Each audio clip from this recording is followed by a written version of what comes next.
ఒకప్పుడు దొరసాని రాణి, జమీందారిణి, యువరాణి. ప్రజల నుండి గౌరవ మర్యాదలను పొందిన మహిళ.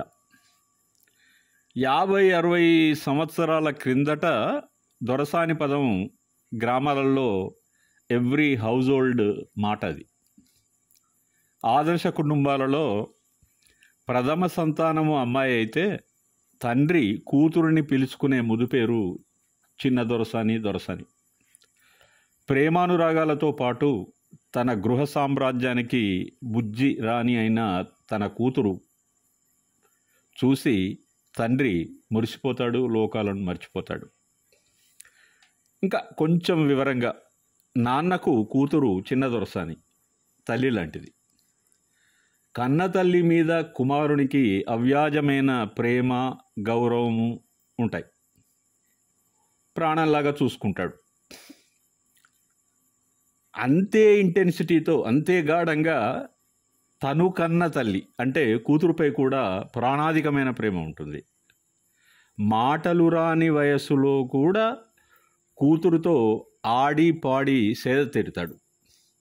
ఇది నాన్న కూతురుల మధ్య ఉన్న ప్రత్యేకమైనటువంటి అనుబంధం. ఒక్క మాటలో చెప్పాలంటే తనను కన్న తల్లి, తను కన్న బుజ్జి తల్లి ఆయనకి దొరసానులే అవుతారు.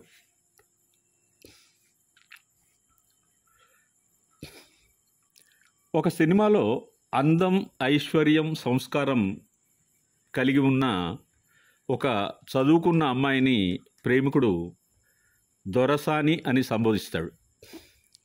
ప్రేమతో పాటు ఆప్యాయంగా, గౌరవంగా ప్రేమికుడు సంబోధించే పదం అది.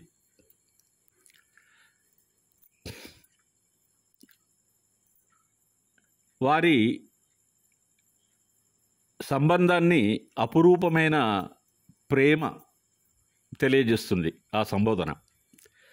సినీ కవులు రసార్ద్ర హృదయంతో అత్యంత రమణీయంగా వ్రాసిన పాటలలో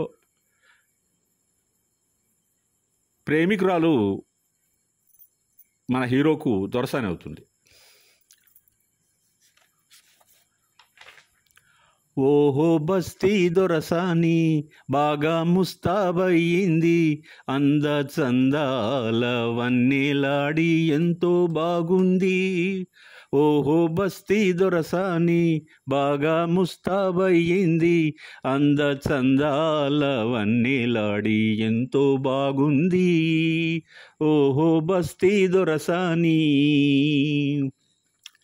ముచ్చటైన కురులను దువ్వి పూలదండ ముడిచింది, పూలదండతో పాటే మూతి కూడా ముడిచింది. ముచ్చటైన కురులను దువ్వి పూలదండ ముడిచింది, పూలదండతో పాటే మూతి కూడా ముడిచింది.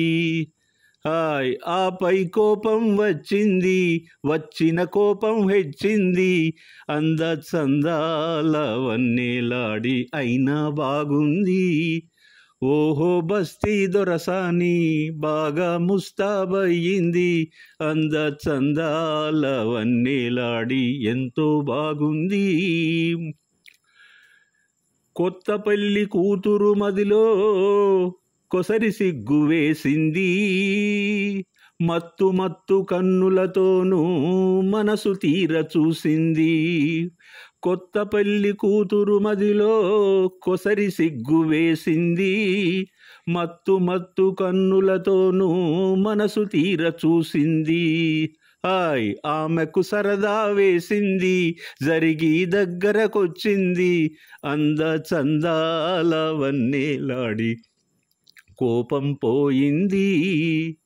ఓహో బస్తీ దొరసాని బాగా ముస్తాబయ్యింది, అంద చందాల వన్నెలాడి ఎంతో బాగుంది. ఓహో బస్తీ దొరసాని పడుచు వాళ్ళ పాటలతోనే పల్లె సీమ పండింది, పల్లె సీమలో హాయి వెళ్ళి విరిసి నిండింది. పడుచు వాళ్ళ పాటలతోనే పల్లె సీమ పండింది. పల్లె సీమలో హాయి వెళ్ళి విరిసి నిండింది.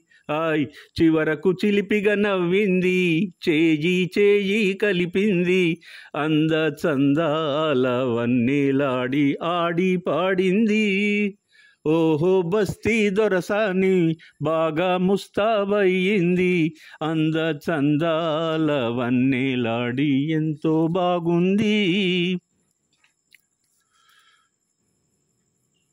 విశ్వంబర రచయిత, జ్ఞానపీఠ్ అవార్డు గ్రహీత డాక్టర్ సి. నారాయణ రెడ్డి గారి ప్రేమ గీతాలు ఆయనను తెలుగు సాహిత్యంలో మరపురాని కవిగా జనబాహుల్యానికి పరిచయం చేశాయి.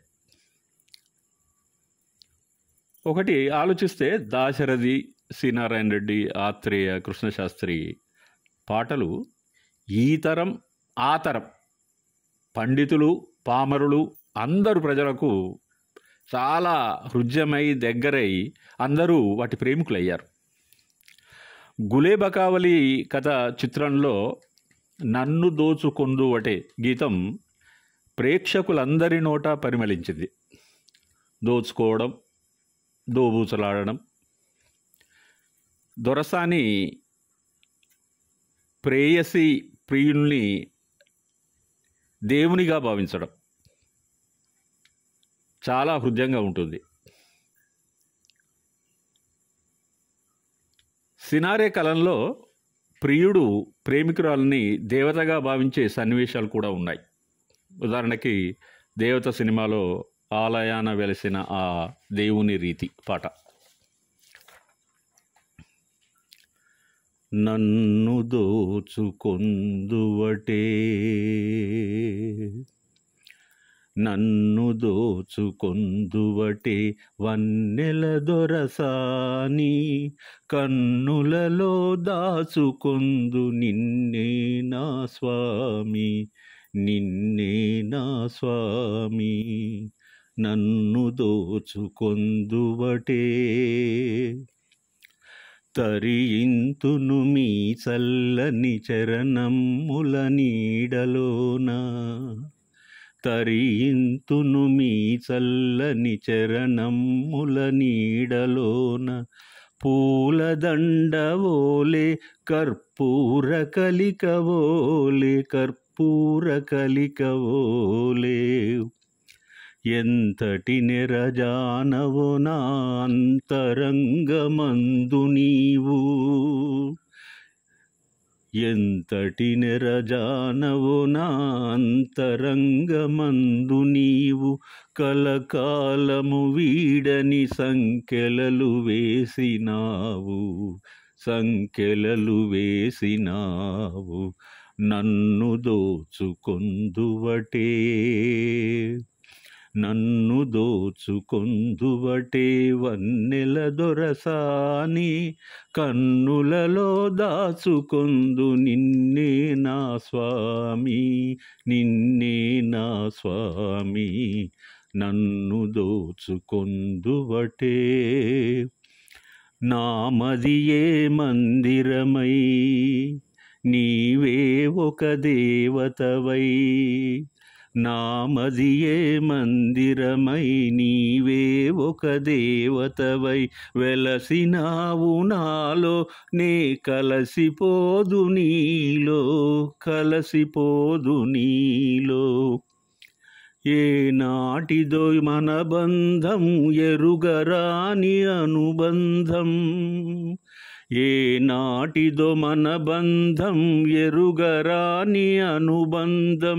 ఎన్ని యుగాలైనా ఇది ఎగిరిపోని గంధం, ఎగిరిపోని గంధం. నన్ను దోచుకొందువటే, నన్ను దోచుకొందువటే వన్నెల దొరసాని, కన్నులలో దాచుకొందు నిన్నే నా స్వామి, నిన్నే నా స్వామి. నన్ను దోచుకొందువటే.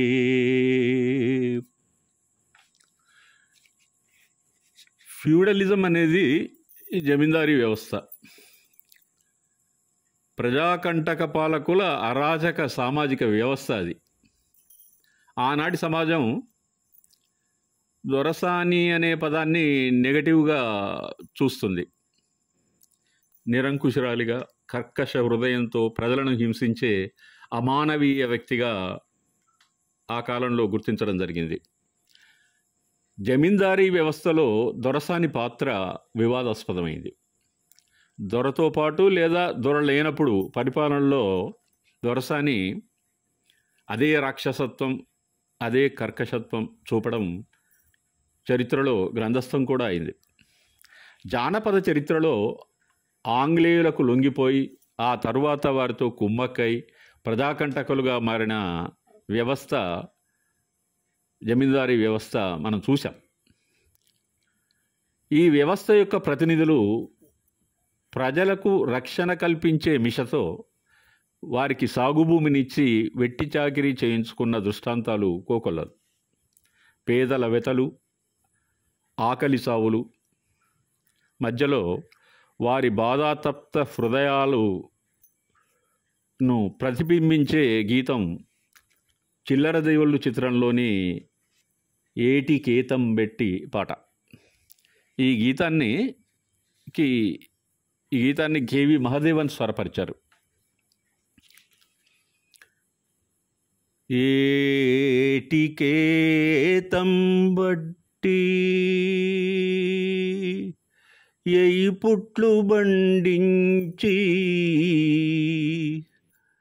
ఎన్నడూ మెతుకెరుగరన్నా నేను గంజిలో మెతుకెరుగరన్నా. ఏటికేతం బట్టి ఎయి పుట్లు బండించి ఎన్నడూ మెతుకెరుగరన్నా నేను గంజిలో మెతుకెరుగరన్నా నేను గంజిలో మెతుకెరుగరన్నా. కాల్జేయి గడుకోని కట్ట మీద కూసుంటే కాల్జేయి గడుకోని కట్ట మీద కూసుంటే కాకిదన్ని పోయెరన్నా కాకి పిల్లదన్ని పోయెరన్నా. కాల్జేయి గడుకోని కట్ట మీద కూసుంటే కాకిదన్ని పోయెరన్నా కాకి పిల్లదన్ని పోయెరన్నా. ఓరు పూజాల్లేక పొయ్యి కాడ కూసుంటే ఓరు పూజాల్లేక పొయ్యి కాడ కూసుంటే పోరిదన్ని పోయెరన్నా పోరి తల్లి తన్ని పోయెరన్నా. ఏటికేతం బట్టి ఎయి పుట్లు బండించి ఎన్నడూ మెతుకెరుగరన్నా నేను గంజిలో మెతుకెరుగరన్నా. చుక్క పొద్దున లేచి బొక్కెనెత్తాబోగా బొక్క బోర్లా పడితిరన్నా. చుక్క పొద్దున లేచి బొక్కెనెత్తాబోగా బొక్క బోర్లా పడితిరన్నా. నాదేటి బతుకాయెరన్నా నేను నాడే చావకపోతిరన్నా.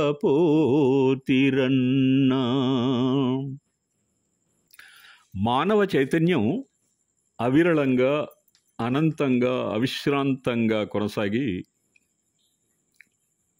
భరతఖండాన్ని సార్వభౌమాధికారం మకుటంగా, సామ్యవాదం స్ఫూర్తిగా, ప్రజాస్వామ్యం వెన్నెముకగా సర్వోచ్చ స్థాయికి ఎదగడం జరిగింది. అది అదే ఒరవడిలో పరిడవిల్లుతూ ఉంటుంది. చైతన్యం, తిరుగుబాటు, పోరాటం, తర్వాత అంతిమ విజయం అనివార్యం.